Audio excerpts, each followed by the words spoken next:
What's up, KG? Isang tawag lang, isang aksidente, isang biglang pagkakasakit. Pwedeng mabura ang ilang taon mong pinaghipunan. Kaya ang tanong, kung may emergency mamaya, handa na ba ang pamilya mo? O uutang ka na naman? At ang masakit, maraming gusto mag-invest agad, pero wala pa palang emergency fund. Bakit ito ang unang dapat ayusin? Pag-usapan natin. Let's go! Napansin mo ba? Kapag may emergency sa pamilya, parang lahat ng plano mo sa buhay biglang humihinto. May naipon ka para sa negosyo, nagamit. May budget ka para sa investment, naubos. May plano kang bumili ng bahay, naudlot. Hindi dahil tamad ka, hindi dahil mahina kang humawak ng pera, kundi dahil wala kang safety net. At ito ang bagay na madalas hindi na pag-uusapan. Hindi exciting, hindi viral. Pero isa ito sa pinakamalagang financial decision na pwede mong gawin. Sa video na to, gagawa tayo ng blueprint kung paano bumuna emergency fund ng pamilya kahit maliit lang ang kinikita mo. At sa dulo ng video, ipapakita ko rin kung bakit pagkatapos mong mabuo ito, saka pa lang mas magiging kampante ang pag-iipon at pag-iinvest.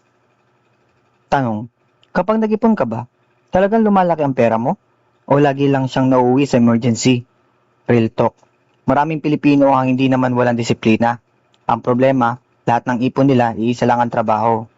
Kapag may birthday, kukuha sa ipon. Kapag nasira yung motor, kukuha sa ipon. Kapag na-hospital ang anak, kukuha ulit sa ipon.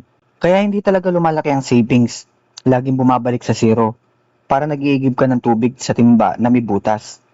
Kahit gaano karami ang ilagay mo, unti-unti ring nawawala. Isipin mo, may 80,000 kang ipon. Mukhang malaki pero isang confinement lang, pwede na maubos ang malaking bahagi nito. Paglabas ng ospital, back to zero ulit. Hindi dahil mali ang pag-iipon, kulang lang ang plano.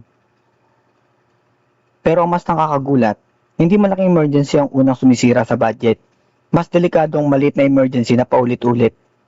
Ano ba ang emergency fund?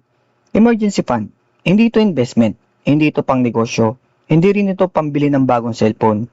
Isa lang ang purpose nito, protektahan ng pamilya kapag may hindi inaasahan. Kasama rito ang pagkakasakit, pagkawala ng trabaho, aksidente, biglang pagkasira ng bahay o natural disaster. At iba pang hindi mo kontrolado. Kapag ginamit mo ito sa sale, travel o luho, hindi na emergency fund ang tawag doon. Savings na lang yun. Maraming financial expert ang nagsasabing, mas mahalaga muna magkaroon ng emergency fund bago seryosong mag-invest. Bakit?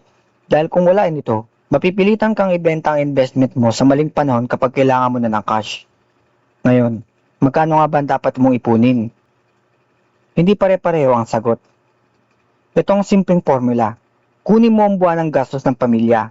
Halimbawa, renta, pagkain, kuryente, tubig, internet, pamasahe, gamot. At iba pang mga kailangan bayarin. Sabihin natin umabot ito sa 25,000 kada buwan. Kung gusto mo na may 6 na buwang emergency fund, kailangan mong targetin ng 150,000. Hindi kailangan isang bagsakan, unti-unti lang. Ang mahalaga, may malinaw kang target. Kung kaya mo magtabi ng 100 bawat araw, may mahigit 3,000 ka kada buwan.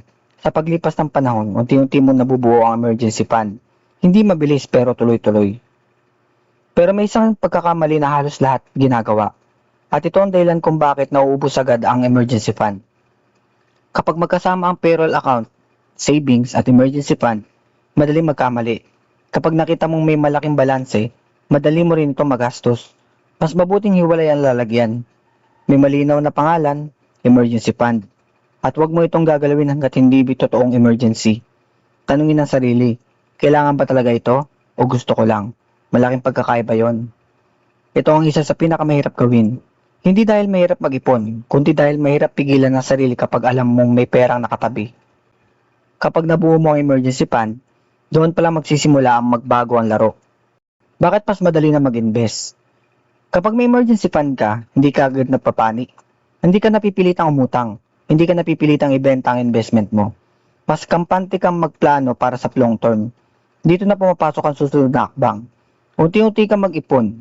At kapag handa ka na, pwede mo nang pag-aralan ng iba't ibang investment. Kasama na rin dito ang stock market, bonds, mutual fund at para sa mga naintindihan ng risk, maaari ring pag-aralan ng crypto. Gamit ang tamang risk management at regular na DCA. Hindi ito shortcut sa pagyaman. Isa lang itong paraan ng matagalang pagbuo ng asset. Kung may isa kang tatandaan sa video na to, ito yun. Hindi ka yayaman dahil lang marunong ka mag-invest. Basta tagal kang yumaman kapag marunong ka maghanda sa emergency. Ang emergency fund ang tahimik na bayani ng bawat pamilya. Hindi ito exciting, hindi ito mapagyayabang. Pero ito ang unang sumasalo sa'yo kapag may problema. Kaya tanong ko sa'yo, kung may emergency ngayong gabi, ilang buwan kayang tumagal ng pamilya mo nang hindi nangungutang? Comment mo dyan sa baba. At kung may gusto ka matutunan tungkol sa pag-iipon, investing, at tamang paggamit ng crypto bilang long-term strategy, subscribe ka lang dahil marami pa tayong pag-uusapan. Hanggang sa susunod. Game on!